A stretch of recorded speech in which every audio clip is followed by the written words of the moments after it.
ଓଡ଼ିଶାର ସ୍ଥାପତ୍ୟ କଳାର ଅନନ୍ୟ ନିଦର୍ଶନ ହେଉଛି ବିଶ୍ୱ ପ୍ରସିଦ୍ଧ କୋଣାର୍କ ସୂର୍ଯ୍ୟ ମନ୍ଦିର। ଏହା ପୁରୀ ଜିଲ୍ଲାର ଚନ୍ଦ୍ରଭାଗା ନଦୀ କୂଳରେ ଅବସ୍ଥିତ। ଏହି ଭବ୍ୟ ମନ୍ଦିରକୁ 1300 ଶତାବ୍ଦୀରେ ଗଙ୍ଗବଂଶର ନରପତି ଲାଙ୍ଗୁଳା ନରସିଂହ ଦେବ ନିର୍ମାଣ କରିଥିଲେ। ଏହା କେବଳ ଏକ ଧାର୍ମିକ ସ୍ଥଳ ନୁହେଁ, ବରଂ ଓଡ଼ିଶାର ଜାତିର ବୀରତ୍ୱ, କଳାପ୍ରିୟତା ଏବଂ ବୈଜ୍ଞାନିକ ଜ୍ଞାନକୌଶଳର ଏକ ଜ୍ୱଳନ୍ତ ପ୍ରମାଣ।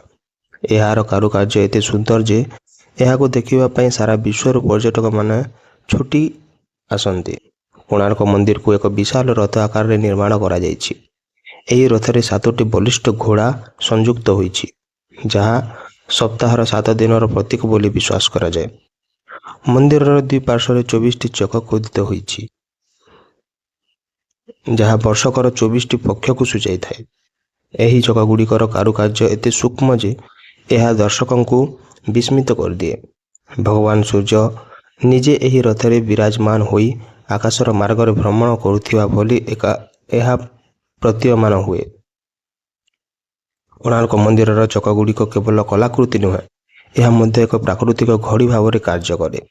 ଏହି ଚକଗୁଡ଼ିକର ମୁଖ୍ୟ ଅଂଶ ହେଉଛି 8ଟି ବଡ଼ ଅଖ ଓ 8ଟି ସାନ ଅଖ। ସୂର୍ଯ୍ୟଙ୍କ କିରଣ ଯେତେବେଳେ ଏହି ଅଖ ଉପରେ ପଡ଼େ, ସେତେବେଳେ ଏହାର ଛାଇ ଦେଖି ସମୟ ନିରୂପଣ କରାଯାଇଥାଏ। ଏହା ଏତେ ସଠିକ୍ ଯେ ବର୍ତ୍ତମାନର ଆଧୁନିକ ଘଡ଼ି ସହିତ ମଧ୍ୟ ଏହାର ସମୟ ମେଳ ଖାଇଥାଏ। କୋଣାର୍କ ମନ୍ଦିରର ପ୍ରତିଟି ପଥରରେ ଜୀବନ୍ତ କଳାର ସ୍ପର୍ଶ ଦେଖିବାକୁ ମିଳେ। ମନ୍ଦିରର କାନ୍ଥଗୁଡ଼ିକରେ ହଜାର ହଜାର ମୂର୍ତ୍ତି ଖୋଦିତ ହୋଇଛି, ଯେଉଁଥିରେ ଏହି ସମୟର ସାମାଜିକ ଜୀବନ, ଯୁଦ୍ଧ ଦୃଶ୍ୟ, ନୃତ୍ୟ, ରଥ ରମଣୀ ଓ ବିଭିନ୍ନ ପଶୁପକ୍ଷୀଙ୍କ ଚିତ୍ର ରହିଛି। ବିଶେଷ କରି ମନ୍ଦିର ଗାତ୍ରରେ ଥିବା ହାତୀ, ଘୋଡ଼ାମାନଙ୍କର ବିଶାଳ ମୂର୍ତ୍ତିଗୁଡ଼ିକ ଅତ୍ୟନ୍ତ ପ୍ରଭାବଶାଳୀ। ଶିଳ୍ପୀମାନେ ପଥର ଦେହରେ ଏପରି କୋମଳ ଭାବେ ପ୍ରକାଶ କରିଛନ୍ତି, ଯାହା ଦେଖିଲେ ମନ ହୁଏ ଯେ ଯେମିତି ସେଗୁଡ଼ିକ ଏବେ କଥା ହେଉଛନ୍ତି। ଏହି ସୂକ୍ଷ୍ମ କାରୁକାର୍ଯ୍ୟ କୋଣାର୍କକୁ ବିଶ୍ୱର ଏକ ଶ୍ରେଷ୍ଠ କଳାକୃତିର ମାନ୍ୟତା ଦେଇଛି।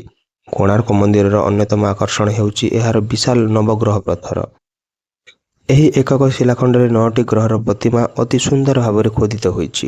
ପ୍ରାଚୀନ କାଳରେ ଏହା ମନ୍ଦିରର ମୁଖ୍ୟ ପ୍ରବେଶ ଦ୍ୱାରର ଉପରି ଭାଗରେ ସ୍ଥାପିତ ହୋଇଥିଲା, ଯାହା ମନ୍ଦିରର ସୁବାସିତ ପ୍ରଦାନ କରୁଥିବା ବିଶ୍ୱାସ କରାଯାଏ। ବର୍ତ୍ତମାନ ଏହି ବିଶାଳ ପଥରଟି ମନ୍ଦିର ପରିସରରେ ଏକ ସ୍ୱତନ୍ତ୍ର ଗୃହରେ ସୁରକ୍ଷିତ ରଖାଯାଇଛି। ଶ୍ରଦ୍ଧାଳୁମାନେ ଏହା ଗ୍ରହ ଶାନ୍ତି ପାଇଁ ପୂଜାର୍ଚ୍ଚନା କରନ୍ତି। ଏହି ପଥରର ଓଜନ ଏବଂ ଏଥିରେ ଥିବା ସୂକ୍ଷ୍ମ କାରୁକାର୍ଯ୍ୟ ସେ ସମୟର ଯାନ୍ତ୍ରିକ କୌଶଳର ଏକ ଉଦାହରଣ। କୋଣାର୍କ ମନ୍ଦିରର ଇତିହାସ ସହିତ ଚନ୍ଦ୍ରଭାଗା ନଦୀର ସମ୍ପର୍କ ଅତି ନିବିଡ଼। ପୁରାଣ ଅନୁସାରେ ଏହି ନଦୀ କୂଳରେ ମନ୍ଦିରଟି ନିର୍ମିତ ହୋଇଥିଲା। ବିଶ୍ୱାସ କରାଯାଏ ଯେ ସମସ୍ତଙ୍କ କୁଷ୍ଠରୋଗ ଏହି ନଦୀରେ ସ୍ନାନ କରିବା ପରେ ଭଲ ହୋଇଥିଲା। ସେ ସ୍ମୃତିରେ ଆଜି ମଧ୍ୟ ପ୍ରତିବର୍ଷ ମାଘ ସପ୍ତମୀରେ ହଜାର ହଜାର ଶ୍ରଦ୍ଧାଳୁ ଚନ୍ଦ୍ରଭାଗା ବେଳାଭୂମିରେ ବୁଡ଼ ପକାନ୍ତି। ବର୍ତ୍ତମାନ ଏହି ନଦୀଟି ମନ୍ଦିର ପାଖରୁ ଶୁଖିଯାଇଥିଲେ ମଧ୍ୟ ଏହାର ଐତିହାସିକ ଓ ଆଧ୍ୟାତ୍ମିକ ମହତ୍ତ୍ୱ କୋଣାର୍କ ସହିତ ସବୁଦିନ ପାଇଁ ଜଡ଼ିତ ହୋଇ ରହିଛି। କୋଣାର୍କ ମନ୍ଦିର ନିର୍ମାଣ ସହିତ 12 ବର୍ଷର ବାଳକ ଧର୍ମପଦର ନାମ ଅମର ହୋଇ ରହିଛି। କୁହାଯାଏ ଯେ 1200 ଶିଳ୍ପୀ 12 ବର୍ଷ ଧରି ପରିଶ୍ରମ କରି ମଧ୍ୟ ମନ୍ଦିରର ମୁଣ୍ଡି ମାରିପାରୁନଥିଲେ। ଏହି ସମୟରେ ମୁଖ୍ୟ ଶିଳ୍ପୀ ବିଶୁ ମହାରଣାଙ୍କ ପୁଅ ଧର୍ମପଦ ସେଠାରେ ପହଞ୍ଚି ନିଜ ବୁଦ୍ଧି ବଳରେ ମନ୍ଦିରର ଶୀର୍ଷ ସ୍ଥାପନ କରିଥିଲେ। କିନ୍ତୁ 1200 ବଢ଼େଇଙ୍କ ସମ୍ମାନ ରକ୍ଷା କରିବା ପାଇଁ ସେ ମନ୍ଦିର ଚୂଲରୁ ଚନ୍ଦ୍ରଭାଗା ନଦୀକୁ ଡେଇଁ ନିଜର ପ୍ରାଣ ବଳି ଦେଇଥିଲେ। ଏହି ମହାନ ବଳିଦାନ ଓଡ଼ିଶାର ପ୍ରତିଟି ଘରେ ଏକ ଗର୍ବର କାହାଣୀ ଭାବେ ପରିଚିତ। କୋଣାର୍କ ମନ୍ଦିରର ନିର୍ମାଣରେ ଏକ ଶକ୍ତିଶାଳୀ ଚୁମ୍ବକୀୟ କୌଶଳ ବ୍ୟବହାର କରାଯାଇଥିଲା। କୁହାଯାଏ ଯେ ମନ୍ଦିରର ଶୀର୍ଷରେ ଏକ ବିଶାଳ ଚୁମ୍ବକ ରଖାଯାଇଥିଲା ଏବଂ ପଥର ଗୁଡ଼ିକ ମଧ୍ୟରେ ଲୁହା ଚାଦର ବ୍ୟବହାର କରାଯାଇଥିଲା, ଯାହାଫଳରେ ମନ୍ଦିରର ମୁଖ୍ୟ ଭାସମାନ ଅବସ୍ଥାରେ ରହୁଥିଲେ। କିନ୍ତୁ ପରବର୍ତ୍ତୀ ସମୟରେ ଏହି ଚୁମ୍ବକ ଯୋଗୁଁ ସମୁଦ୍ରରେ ଯାଉଥିବା ଜାହାଜଗୁଡ଼ିକର ଦିଗବାଣୀରେ ଯନ୍ତ୍ର କମ୍ପାସ ବିଗିଡ଼ି ଯାଉଥିବାରୁ ପର୍ତ୍ତୁଗୀଜ ନାବିକମାନେ ଏହାକୁ ବାହାର କରି ନେଇଥିଲେ। ଏହି ଚୁମ୍ବକ ବାହାର କରିବା ପରେ ମନ୍ଦିରର ଭାରସାମ୍ୟ ନଷ୍ଟ ହୋଇଥିଲା ଏବଂ ଏହାର ପତନ ଆରମ୍ଭ ହୋଇଥିଲା। ବୈଦେଶିକ ନାବିକମାନଙ୍କ ପାଇଁ କୋଣାର୍କ ମନ୍ଦିର ବ୍ଲାକ୍ ପାଗୋଡ଼ା ନାମରେ ପରିଚିତ ଥିଲା। ସମୁଦ୍ର ମଧ୍ୟ ଦେଇ ଯାଉଥିବା ନାବିକମାନେ ଦୂରରୁ ଏହି ବିଶାଳକାୟ କଳା ରଙ୍ଗର ମନ୍ଦିରକୁ ଦେଖି ନିଜର ଦିଗ ନିର୍ଣ୍ଣୟ କରୁଥିଲେ। ପୁରୀର ଶ୍ରୀ ଜଗନ୍ନାଥ ମନ୍ଦିରକୁ ସେମାନେ ହ୍ୱାଇଟ୍ ପାଗୋଡ଼ା ବୋଲି କହୁଥିବା ବେଳେ କୋଣାର୍କକୁ ଏହାର କଳା ପଥରର ଗଠନ ପାଇଁ ବ୍ଲାକ୍ ପାଗୋଡ଼ା ବୋଲି କହୁଥିଲେ। ଏହି ନାମଟି କୋଣାର୍କର ଗମ୍ଭୀର୍ଯ୍ୟ ଏବଂ ସାମୁଦ୍ରିକ ବାଣିଜ୍ୟର ଏହାର ଗୁରୁତ୍ୱକୁ ସୂଚାଇଥାଏ। ୟୁରୋପୀୟ ପର୍ଯ୍ୟଟକମାନଙ୍କ ଲେଖାରେ ମଧ୍ୟ ଏହି ନାମରେ ଉଲ୍ଲେଖ ଦେଖିବାକୁ ମିଳେ। କୋଣାର୍କ ସୂର୍ଯ୍ୟ ମନ୍ଦିରର ଅତୁଳନୀୟ କଳାକୃତି ପାଇଁ ଏହାକୁ ବିଶ୍ୱସ୍ତରୀୟ ସ୍ୱୀକୃତି ମିଳିଛି। 1984 ମସିହାରେ ୟୁନେସ୍କୋ ଦ୍ୱାରା ଏହା ବିଶ୍ୱ ଐତିହ୍ୟ ସ୍ଥଳ ୱାର୍ଲଡ ହେରିଟେଜ୍ ସାଇଟ୍ ଭାବରେ ଘୋଷଣା କରାଯାଇଥିଲା। ଏହି ମାନ୍ୟତା ମିଳିବା ପରେ କୋଣାର୍କ କେବଳ ଭାରତର ନୁହେଁ ବରଂ ସମଗ୍ର ବିଶ୍ୱର ଏକ ସମ୍ପତ୍ତି ଭାବେ ପରିଗଣିତ ହେଲା। ଏହାର ସଂରକ୍ଷଣ ଏବଂ ରକ୍ଷଣାବେକ୍ଷଣ ଦିଗରେ ବର୍ତ୍ତମାନ ଆନ୍ତର୍ଜାତିକ ସ୍ତରରେ ମଧ୍ୟ ଗୁରୁତ୍ୱ ଦିଆଯାଇଛି। ଓଡ଼ିଶାର ପର୍ଯ୍ୟଟନ ଶିଳ୍ପରେ ଏହାର ଭୂମିକା ଅତ୍ୟନ୍ତ ଗୁରୁତ୍ୱପୂର୍ଣ୍ଣ, ଯାହା ଭାରତୀୟ ସଂସ୍କୃତିକୁ ଗୌରବକୁ ବିଶ୍ୱ ଦରବାରରେ ଉଜ୍ଜ୍ୱଳ କରୁଛି। କୋଣାର୍କ ମନ୍ଦିରର ନାଟ ମନ୍ଦିର ଏକଦା ଶାସ୍ତ୍ରୀୟ ନୃତ୍ୟ ଓ ସଙ୍ଗୀତର କେନ୍ଦ୍ରବିନ୍ଦୁ ଥିଲା। ସେହି ପରମ୍ପରାକୁ ଜୀବନ୍ତ ରଖିବା ପାଇଁ ପ୍ରତିବର୍ଷ ଡିସେମ୍ବର ମାସରେ ବିଶ୍ୱପ୍ରସିଦ୍ଧ କୋଣାର୍କ ମହୋତ୍ସବ ଆୟୋଜିତ ହୁଏ। ଏହି ମହୋତ୍ସବରେ ଭାରତର ବିଭିନ୍ନ ପ୍ରାନ୍ତରୁ ଆସୁଥିବା ଶ୍ରେଷ୍ଠ ନୃତ୍ୟଶିଳ୍ପୀମାନେ ଓଡ଼ିଶୀ, ଭାରତନାଟ୍ୟମ୍, କଥକ ଏବଂ ଅନ୍ୟାନ୍ୟ ଶାସ୍ତ୍ରୀୟ ନୃତ୍ୟ ପରିବେଷଣ କରନ୍ତି। ମନ୍ଦିରର କାରୁକାର୍ଯ୍ୟପୂର୍ଣ୍ଣ ପୃଷ୍ଠଭୂମିରେ ଏହି ନୃତ୍ୟଗୁଡ଼ିକ ଏକ ଆଧ୍ୟାତ୍ମିକ ଓ ସାଂସ୍କୃତିକ ପରିବେଶ ସୃଷ୍ଟି କରେ। ଏହା କେବଳ ଏକ କଳାକୃତି ନୁହେଁ ବରଂ ଓଡ଼ିଶା କଳା ଓ ସଂସ୍କୃତିର ଏକ ଜୀବନ୍ତ ଉତ୍ସବ। ବର୍ତ୍ତମାନ ଆମେ ଯେଉଁ ବିଶାଳ ମନ୍ଦିରଟି ଦେଖୁଛୁ ତାହା ପ୍ରକୃତିରେ ମୁଖ୍ୟ ମନ୍ଦିର ନୁହେଁ ବରଂ ଏହା ହେଉଛି ମନ୍ଦିରର ମୁଖଶାଳା ବା ଜଗମୋହନ। ମୂଳ ମନ୍ଦିରଟି ଅନେକ ବର୍ଷ ପୂର୍ବରୁ ଭାଙ୍ଗି ଯାଇଛି, ଯାହାର ଉଚ୍ଚତା ପ୍ରାୟ 200 ଫୁଟରୁ ଅଧିକ ଥିଲା। ଏହି ମୁଖଶାଳାକୁ ସୁରକ୍ଷିତ ରଖିବା ପାଇଁ ବ୍ରିଟିଶ ଶାସନ କାଳରେ ଏହାର ଭିତରେ ପଟୁଆଲି ଭର୍ତ୍ତି କରି ବନ୍ଦ କରିଦିଆଯାଇଥିଲା। ବର୍ତ୍ତମାନ ଭାରତୀୟ ପ୍ରତ୍ନତତ୍ତ୍ୱ ବିଭାଗ ASI ଏହି ବାଲି ବାହାର କରି ମନ୍ଦିରର ସ୍ଥାୟିତ୍ୱ ବଢ଼ାଇବା ପାଇଁ ବିଭିନ୍ନ ବୈଜ୍ଞାନିକ ପଦ୍ଧତିରେ ଅବଲମ୍ବନ କରୁଛନ୍ତି। ଏହା ଆମ ପାଇଁ ଏକ ଅମୂଲ୍ୟ ସମ୍ପତ୍ତି, ଯାହାର ସଂରକ୍ଷଣ ଆମେ ସମସ୍ତଙ୍କର ଦାୟିତ୍ୱ। କୋଣାର୍କ ମନ୍ଦିରର ନିର୍ମାଣରେ ମୁଖ୍ୟତଃ 3 ପ୍ରକାରର ପଥର ବ୍ୟବହାର କରାଯାଇଛି। ସେଗୁଡ଼ିକ ହେଲା ଫ୍ଲୋରାଇଡ୍, ଲାଟେରାଇଟ୍ ଏବଂ କୋଣ୍ଡାଲାଇଟ୍। ମନ୍ଦିରର ମୁଖ୍ୟ କାରୁକାର୍ଯ୍ୟ ଓ ମୂର୍ତ୍ତିଗୁଡ଼ିକ ପାଇଁ କଳା ମଗୁନି ପଥର ବା କ୍ଲୋରାଇଡ୍ ବ୍ୟବହାର କରାଯାଇଛି, ଯାହା ଅତ୍ୟନ୍ତ ଶକ୍ତ ଏବଂ ଚମକଦାର। ସେହି ସମୟରେ ଏହି ଭାରୀ ପଥରଗୁଡ଼ିକୁ ଦୂରଦୂରାନ୍ତରରୁ କିପରି ଅଣାଯାଇଥିଲା ଏବଂ ପରସ୍ପର ସହିତ ଲୁହା, କଣ୍ଟା ଓ ସୀସା ସାହାଯ୍ୟରେ ଯୋଡ଼ାଯାଇଥିଲା, ତାହା ଆଜିର ଇଞ୍ଜିନିୟରମାନଙ୍କ ପାଇଁ ମଧ୍ୟ ଏକ ଆଶ୍ଚର୍ଯ୍ୟର ବିଷୟ। ଏହି ପଥରଗୁଡ଼ିକର ସଠିକ୍ ସଂଯୋଜନା ଯୋଗୁଁ ମନ୍ଦିରଟି ଶହ ଶହ ବର୍ଷ ଧରି ସମୁଦ୍ରର ଲୁଣା ପବନ ସତ୍ତ୍ୱେ ତିଷ୍ଠି ରହିଛି। କୋଣାର୍କ ମନ୍ଦିରର ଅବସ୍ଥିରେ ଏପରି ଭାବେ କରାଯାଇଛି ଯେ ସୂର୍ଯ୍ୟୋଦୟର ପ୍ରଥମ କିରଣ ସିଧାସଳଖ ମନ୍ଦିରର ମୁଖ୍ୟ ପ୍ରବେଶ ଦ୍ୱାର ଉପରେ ପଡ଼ିଥାଏ। ସକାଳର ସେହି ସମୟରେ ମନ୍ଦିରର କାରୁକାର୍ଯ୍ୟଗୁଡ଼ିକ ସୁନା ଭଳି ଚମକି ଉଠେ, ଯାହା ଏକ ଆଲୌକିକ ଦୃଶ୍ୟ ସୃଷ୍ଟି କରେ। ସମୁଦ୍ରର ଅତି ନିକଟରେ ଅବସ୍ଥିତ ହୋଇଥିବାରୁ ଏହାର ପ୍ରାକୃତିକ ସୌନ୍ଦର୍ଯ୍ୟ ଓ ସ୍ଥାପତ୍ୟ ଏକ ଅପୂର୍ବ ମିଳନ ଦେଖିବାକୁ ମିଳେ। ପର୍ଯ୍ୟଟକମାନେ କେବଳ ମନ୍ଦିର ଦେଖିବାକୁ ନୁହେଁ ବରଂ ଚନ୍ଦ୍ରଭାଗା ବେଳାଭୂମିରେ ସୂର୍ଯ୍ୟୋଦୟର ମନୋରମ ଦୃଶ୍ୟ ଉପଭୋଗ କରିବାକୁ ମଧ୍ୟ ଏଠାକୁ ଆସନ୍ତି। ଏହି ପ୍ରାକୃତିକ ପରିବେଶ କୋଣାର୍କର ଗାରିମାକୁ ଆହୁରି ଦ୍ୱିଗୁଣିତ କରିଥାଏ। କୋଣାର୍କ ସୂର୍ଯ୍ୟ ମନ୍ଦିର କେବଳ ପଥରର ଏକ କୀର୍ତ୍ତି ନୁହେଁ, ଏହା ଓଡ଼ିଶା ଜାତିର ଅସ୍ମିତା ଓ ଗର୍ବର ପ୍ରତୀକ। ଏହା ପ୍ରାଚୀନ ଭାରତର ବିଜ୍ଞାନ, କଳା ଏବଂ ସ୍ଥାପତ୍ୟର ଚରମ ସୀମାକୁ ଦର୍ଶାଇଥାଏ। ରବୀନ୍ଦ୍ରନାଥ ଟାଗୋର କୋଣାର୍କ ବିଷୟରେ କହିଥିଲେ, ଏଠାରେ ପଥରର ଭାଷା ମଣିଷର ଭାଷାକୁ ବୋଲି ଯାଇଛି। ଆଜି ମଧ୍ୟ ଏହି ମନ୍ଦିର ଆମକୁ ଶୃଙ୍ଖଳା, ପରିଶ୍ରମ ଓ ସର୍ଜନାତ୍ମକତାର ପ୍ରେରଣା ଦିଏ। ଯଦିଓ ସମୟ ଚକ୍ରରେ ମନ୍ଦିରଟି କିଛି ଅଂଶ କ୍ଷୟ ହୋଇଛି, ତଥାପି ଏହାର ଭଗ୍ନାବଶେଷ ମଧ୍ୟରେ ଓଡ଼ିଶାର ସ୍ୱର୍ଣ୍ଣମୟୀ ଇତିହାସ ଜୀବନ୍ତ ହୋଇ ରହିଛି। ଏହାର ସୁରକ୍ଷା ଓ ସମ୍ମାନ ବଜାୟ ରଖିବା ପ୍ରତ୍ୟେକ ଓଡ଼ିଆ ତଥା ଭାରତୀୟମାନଙ୍କର ପବିତ୍ର କର୍ତ୍ତବ୍ୟ। ମୁଖ୍ୟ ସୂର୍ଯ୍ୟ ମନ୍ଦିରର ପଶ୍ଚିମ ଦିଗରେ ଛାୟାଦେବୀ ମନ୍ଦିର ନାମକ ଏକ ଛୋଟ ମନ୍ଦିର ଅବସ୍ଥିତ।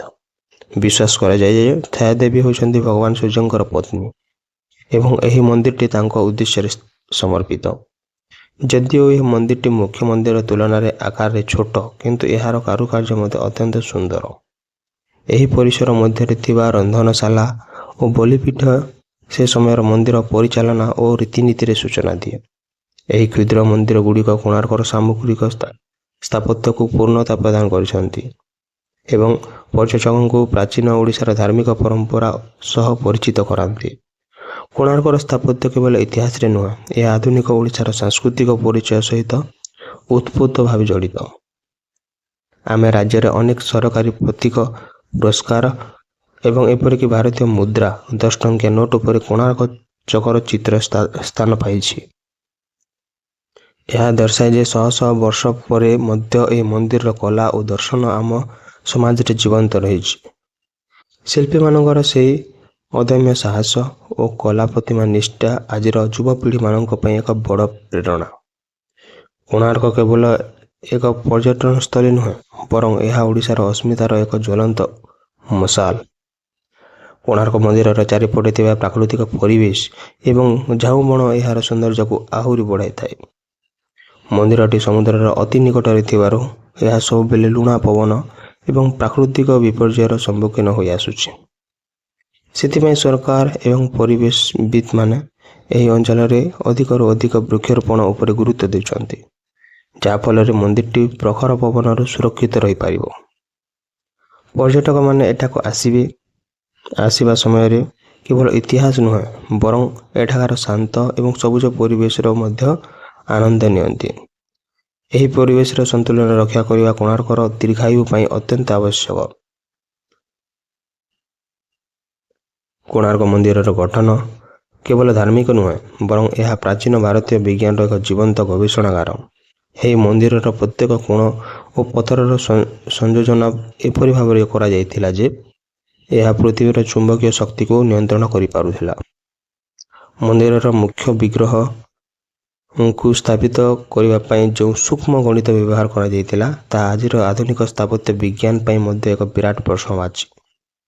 ଏହି ଅଦ୍ଭୁତ ବୈଜ୍ଞାନିକ କୌଶଳରେ କୋଣାର୍କକୁ ବିଶ୍ୱର ସପ୍ତ ଆଶ୍ଚର୍ଯ୍ୟ ମଧ୍ୟରେ ଏକ ସ୍ୱତନ୍ତ୍ର ସ୍ଥାନ ଦେଇଛି। ଏହାର ପ୍ରତିଟି ପଥର ଶିଳ୍ପୀଙ୍କର ଛେଣି ସହିତ ବୈଜ୍ଞାନିକମାନଙ୍କର ଚିନ୍ତାଧାରାକୁ ମଧ୍ୟ ପ୍ରକାଶ କରିଥାଏ। କୋଣାର୍କ ମନ୍ଦିରର ଗଠନ କେବଳ ଧାର୍ମିକ ନୁହେଁ, ବରଂ ଏହା ପ୍ରାଚୀନ ଭାରତୀୟ ବିଜ୍ଞାନର ଏକ ଜୀବନ୍ତ ଗବେଷଣାଗାର।